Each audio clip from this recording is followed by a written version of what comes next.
In 1924, we find the character Alice and her friends producing a Wild West show charging admission to the children in attendance.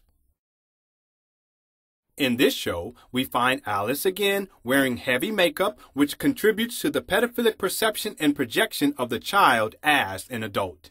She also wields a gun belt, holsters 2 guns, and again wears a short skirt. Is it not strange that a little girl would be dressed as if she is a cowboy? Secondarily, it has already been established that Alice is to be perceived as an adult. Therefore, why is it that she does not wear a dress reminiscent of those worn by the women from the Wild West era? But there is more here to ponder. We find throughout this film that Alice is overbearing, domineering, and takes on a very masculine disposition as seen here. Notice that Alice shoots the 2 boys.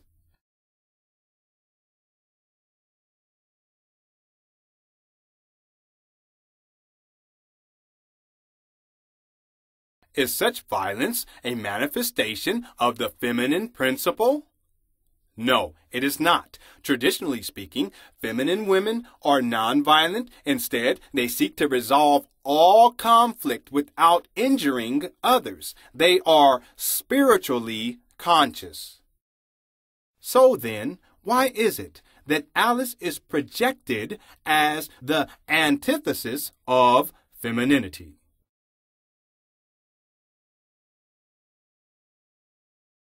This is nothing more than a subliminal programming, the goal of which is to masculinize women for reasons that I will share in future films. I would also like to point out that after Alice shoots the 2 boys, the audience, which is comprised of children, responds with joy and adulation.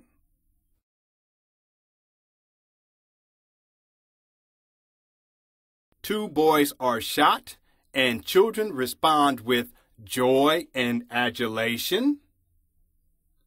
Whether this is fun and games is not the issue here. The real issue is the high degree of subliminal programming projected in this scene. In essence, this scene functions to program the viewer to accept violence as something that is worthy of praise, a form of entertainment, as it were. Furthermore, this scene functions to program the viewer to accept the feminine model as violent, destructive, and sadistic. Violence in our society has long since been acknowledged as a socially acceptable practice. Violence, therefore, has been comfortably wrapped up in the guise of entertainment. However, as parents, my wife and I do not accept real or mock violence in our home. Violence is and has always been destructive. To allow it to exist in one's home is to allow the home to be susceptible to violence. There are just a few more issues that I will address from this particular Alice film. We again find the vestiges of racial stereotypes as we see a white boy in blackface. Interestingly enough, throughout this film, we find this mock black boy performing the menial labor, another subliminal reference to the racist ideals of Walt Disney.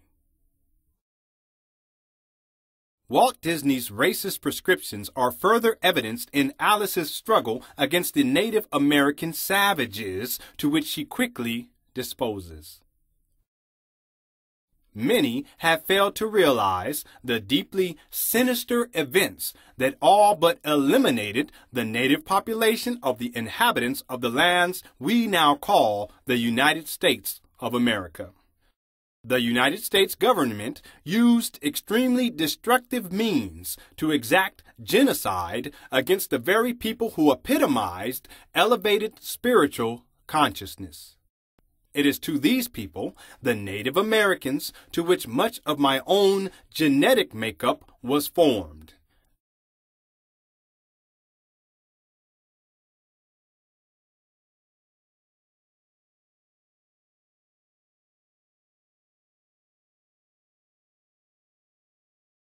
to make light of the systematic genocide of the Native American people is therefore unacceptable to me and should be to anyone that has maintained or developed a deep respect for life in all of its beautiful manifestations. Another scene that is particularly disturbing happens to take place in a bar within which Alice murders every man in the room.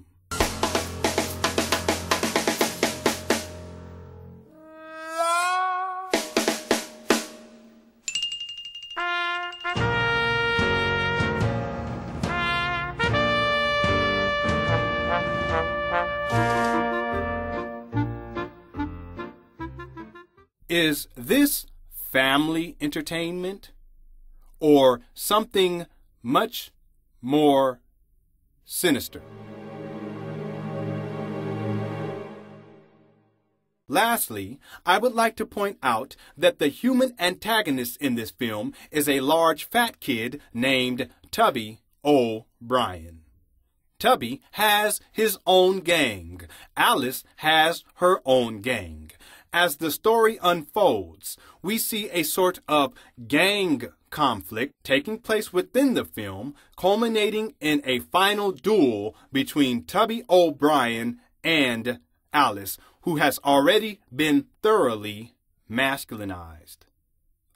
What sort of an example is Alice setting here? Should young girls take a masculine disposition? How does this relate to the evolution of women and the ultimate expression of the feminine principle via motherhood?